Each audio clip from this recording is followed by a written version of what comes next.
Hello, it's Ernesto. Welcome back to another video, the third part in this series where I go over my entire ultimate template. The last two videos we talked about the entire template from top to bottom concerning the organization, the setup of it, and the mixing and routing of it. If you haven't seen those videos, I urge you to go check those out. So we're gonna score a scene together and I'm gonna take you step by step through my process using my template and how maybe you could use it yourself for scoring a scene. So we're gonna take advantage of all of the screen sets that I have, all of the workflow bits I have set up so that this is as smooth a process as possible.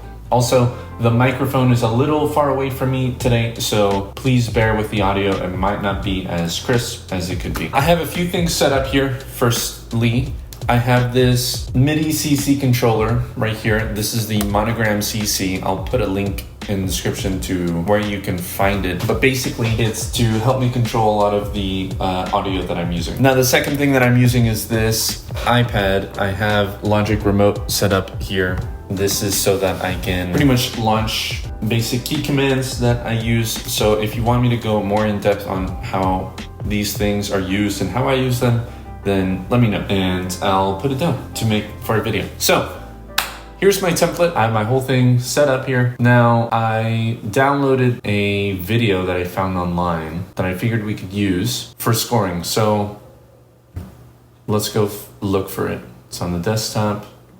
In this folder, here we go. Open the movie and extract the audio track. Use 30 frames per second. And here it is. So here's the film. It's a total of 5.5 minutes long. We're not gonna score it that entire time, but we'll do maybe a minute or two. This, I don't think has any audio in it. Regardless, let's go ahead and put this into the dialogue folder here. We can get rid of that just so we have full control and everything's nice and organized. So first things first, let's check out this movie basically. So I'm gonna hit number 2 to go to screen set 2, which is scene mapping, because we're gonna map out the scene. So let me open the movie here. And let's watch it, see what we got.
I think that's where we'll end it. So let's find where this is. We'll stop it right there. So we'll put that there and lock that in place.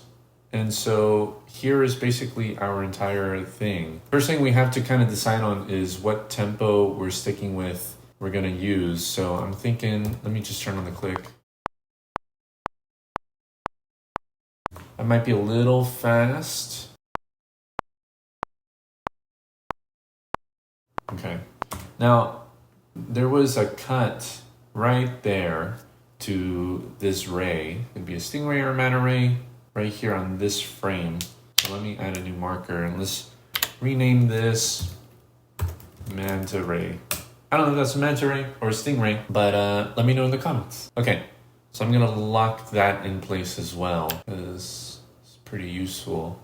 And I'm using these key commands that I have set up on my monogram to add markers, rename them, lock them, etc. So that's what that is if you're curious. And then we move on to this shark here. Let me find the frame where that is. So we have like a fade in, but then we have the shark like right there. So let me add another one and let's rename that fade into shark. So maybe we'll do something with that when that comes in. And then later we move to a new location where we have this other array looking thing. I don't know if we'll do like a musical thing there, but I'll just add that as a marker anyway. Array hiding. This goes on for quite a little bit, so we can have this maybe like a little ostinato thing going on. And then we move on to this new lovely looking location. And I think I definitely want to do something there. So let's rename this. What is that?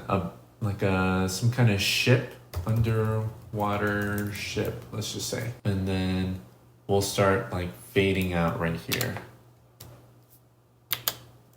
Fade out. Okay, so we've got all of these markers set basically. So these are sort of like scene changes, things where I might want to do something or change something, and maybe we'll add more as we go along, but this is a good starting point. Now we have to kind of think about the tempo and the time signatures here so that we pretty much line up with everything.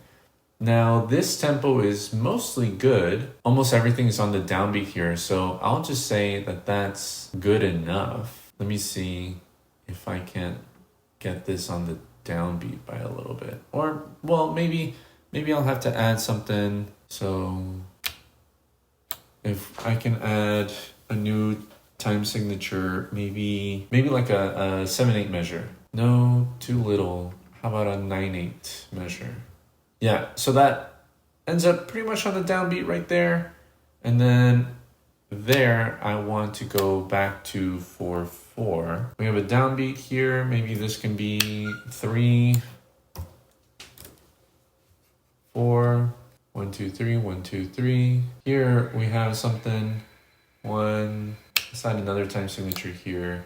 Maybe like a 5/16 measure. Probably an easier way of doing that, but why not? And then we have 4/4 measures until we get out. What if we turn this into a 3/4 measure? 3/4, 3/4. Let's add a 5/4 measure there. Yeah, so good enough. So at this tempo, 1, 2, 3, 1, 2, 3, 1, 2, 3, 1, 2, 3, 4, 1, 2, 3, 4, 1, 2, 3. Marker 2, 3, 1, 2, 3, 1, 2, 3, 1, 2, 3, 1, 2, 3, 1, 2, 3. Marker 2, 3. Great. So things are pretty much on the downbeat here. Let's start writing some music. So next screen set, number 3. This is called Sketch. This is basically to lay down some music. So let me unmute this. And I have loaded a piano sound. So here's what that sounds like.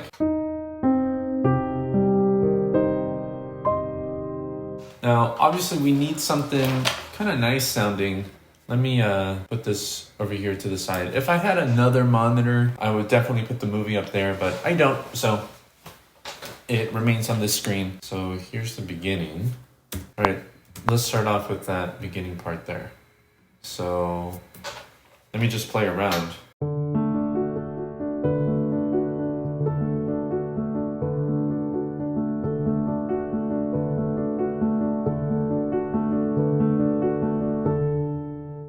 Oh, also, I opened this from my template, so now would be a good time to talk about how you should save these projects. So let me rename this. Let's imagine that the project title is, like the name of the film is Underwater. So we could just come up with a little acronym here. Water, let's say that this is 1M01, and this is called diving. Let's say that's the name of the cube. Another thing I also do is I'll add a version number. So this is version 1. Often I'll add the date to keep myself organized. So this is 2022. Today is November 16th. I think this is all I need for now. So let me find the proper folder here and let's just name this Q Sessions. and we'll save it into here. All right, so we have the name of our cue now. Let's just lay something down. We'll see what happens. What if I just played every eighth note here? Okay, let's do that. Big reason I have this tablet right here with these key commands is so that I can quantize really quickly by just the touch of a button. I find that the most useful thing about this.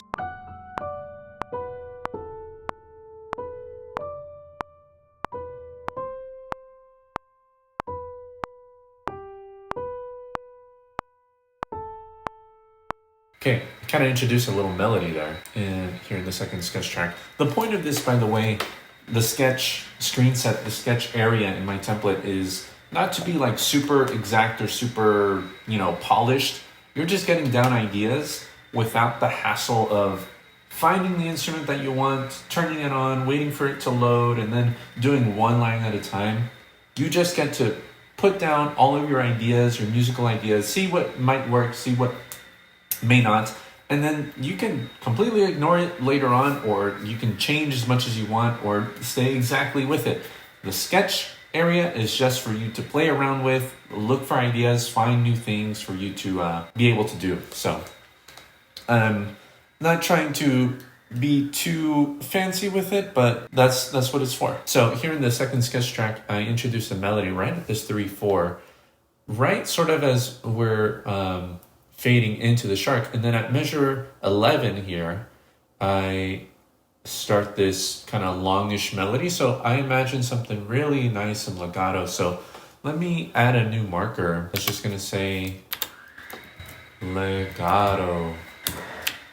One thing that I did with my second monitor here, my laptop monitor, I have both the score window and the piano roll open so that I'm able to not only see and alter the notes here, but I can just visually see the notes on like written out score style, so that I can at least see it and play around with it. Easier to read for me than a piano roll, but might not be the same for you.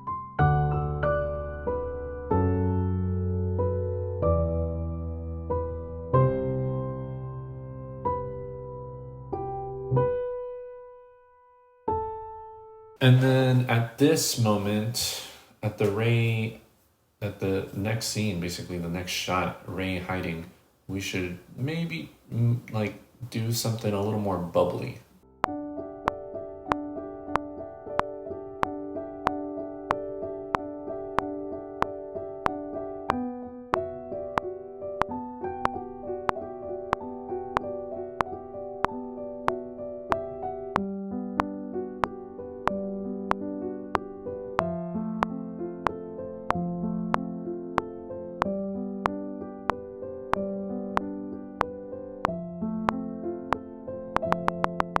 Okay, there was something in there that I liked. Bubbly bits. Just, kind of adding some things for myself. And then a new legato section here. So let me add legato in parentheses to remind myself. And this, by the way, is why in the sketch screen set the marker and signature and tempo regions are still pretty enlarged to kind of encourage you to play around with them after the scene mapping fact. But the scene mapping screen set is just so that you're not encumbered by having to write music. You can just plan it out first, and then the sketch screen set is so that you can write music, but without the cumbersome feeling of having all of your instruments in the same track. So I appreciate having this in its own sort of area. So why don't we go back and copy the same thing to this underwater ship section. Same with this. Let's see what we've got so far.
not convinced about this 5/16 transition. I mean, yeah, who would have guessed? Awesome. I think we're ready to sort of start orchestrating this. So let me move the screen set 4. Orchestrate. Basically, screen set 4 is just, if you see down here, I have my score window for all of the sketch instruments on one track here, and then in one window, and then the piano roll. I had them one on top of the other like this, and then I changed it. I think I'll change it back to that. I can flip between them. Here's our first sketch track, and here's the piano roll region. Let me just copy that, and let's turn on this harp.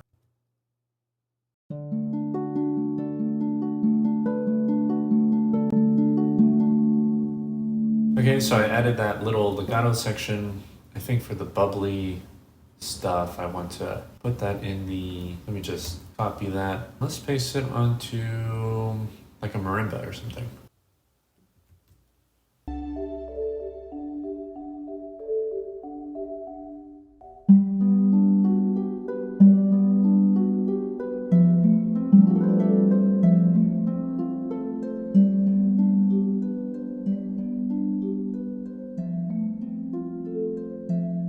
Cool. Adding more and more stuff. I have to get going for something. I'll come back and then continue recording this. But I think we're making good progress in the time that we've been doing this. All right, I'm back. Let's get back to this.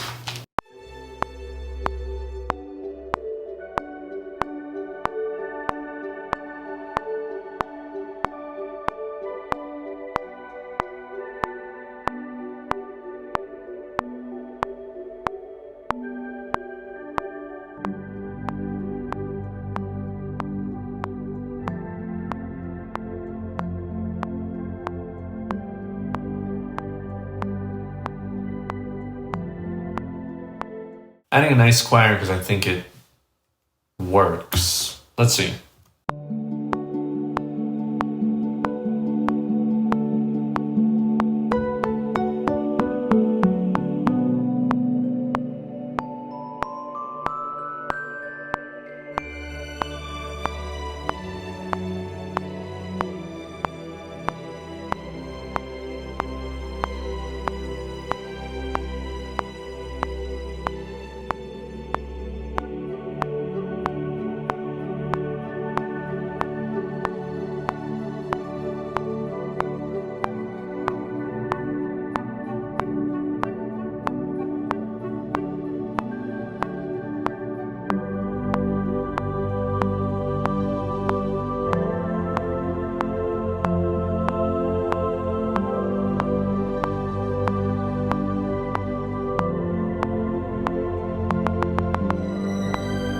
So now I'm basically continuing the rest of this arrangement, choosing instruments and taking the notes from my sketch and pasting them onto what I feel might be right in the moment. So I added some woodwinds for the bubbly section with the marimba and doing some automation so that some of the instruments kind of fade in and out. I was also messing with a bit of a delay for the harp for a bit of a watery effect. Okay, you know what? I think we're done.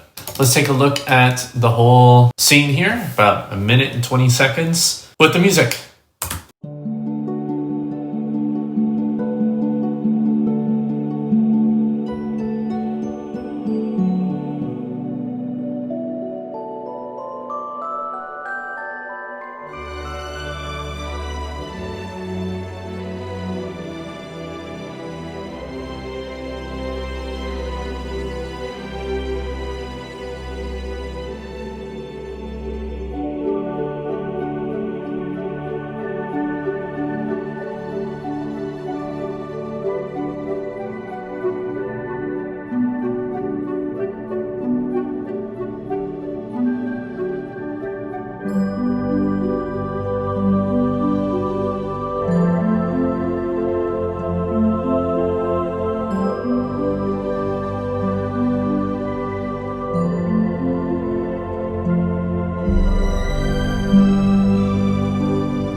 there are admittedly a few things that need to be worked on in terms of the transition from one to another, but I think this is good to start that off with. Let's compare and contrast with what our initial sketch was.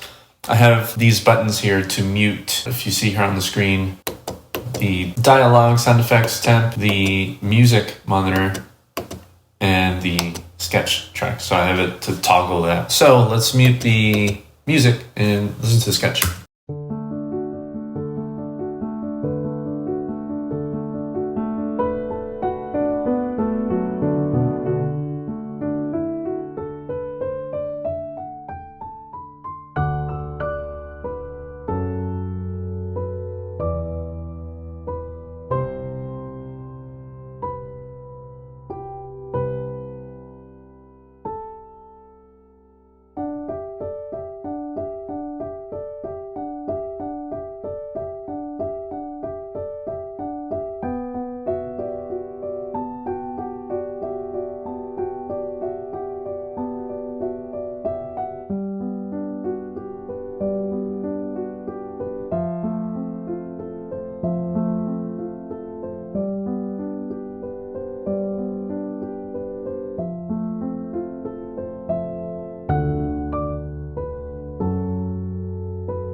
Great.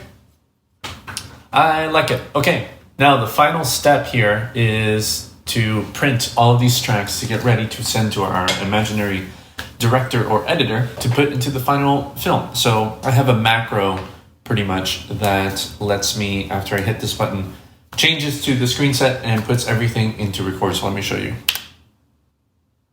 Boom. So it's automatically taken me to the proper screen set, and it put every stem here into record, which is what I want to do. However, we're not sending a brass stem, so I'm going to turn that off. We're not sending guitar stem or drum stem, but we are sending a full mix, as you can see here. Hits and effects, pads and drones, leads, arps and bass, strings, choir, harp and keys, orchestral percussion, no brass, and woodwinds. So let's take it out of cycle and then let's hit record.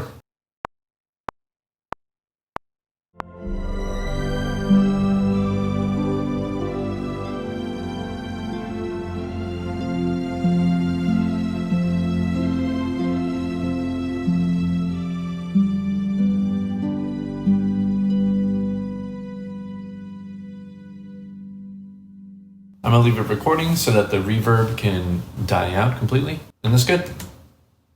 All right, so you see that it automatically has everything selected. So I have another key command, which is pretty much to export the selected audio regions. So I'm gonna hit export on my little thing, and thing pops up. So let's go find our initial, yeah, there we go. Now I'm just gonna create a new folder and we'll call this stems, and another folder so that we have the proper name. So let's add the name of our cue. We'll create that, we're inside of it, and then you'll see the file name recipe. Basically the pattern here is the project name, which I already use separators with, and then an underscore, and then that isn't supposed to be here. It's not supposed to be custom, that was for something else. And then the region name. So because I've named all of my regions with underscores as the separators, and I have the project name, then add a separator, and then the region name, this should pretty much be what it looks like. So I'm just gonna make sure that everything's good in the proper folder, and I'm gonna hit export, and every single audio region is being bounced, printing and exporting into the proper folder. And once that's done, I'll show you what it all looks like. All right, so everything is printed. Now I'm gonna save this and close it. Now let's go check out the folder. Here it is, stems, into here, and boom. We have every single stem nicely labeled with the name of the cue at the beginning, plus the separator, plus the whole name of the stem. And let's organize this by name.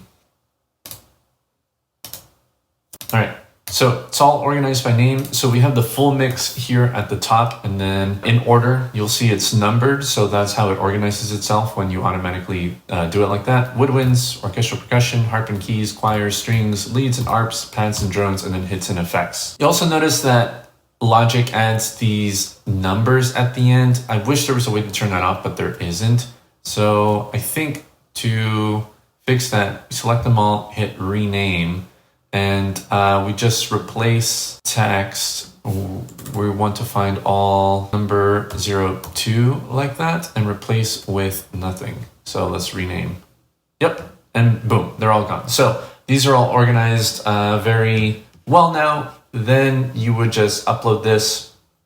They're exported as WAV files, 24-bit, 44.1 kilohertz. I think that's what it's exporting as. So as you can see, this workflow is super efficient to get every cue out, not only with mapping out the scene with how you're going to score it, sketching it out, orchestrating it, continuing and finishing your whole arrangement, but also exporting and printing every single individual stem, including your full mix. So if you just want to show just one track, you send the full mix. If you want to put up the thing that you did as a full demo, then you would export a full mix mastered version with your mastering plugin chain. So if you wanted to learn more about that, check out the last video because I talk about that stuff. So if you're curious about anything else, do let me know. I'll try my best to answer everything. I hope you enjoyed this series and I hope you learned a lot out of it. So I'll leave you with that. And until next time, you can follow me on Twitter, Instagram, and TikTok at Ernesto Composer.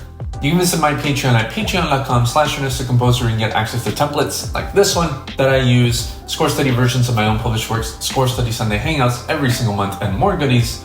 You can visit my website at ernestocomposer.com. Thanks so very much for watching, and as always, take care.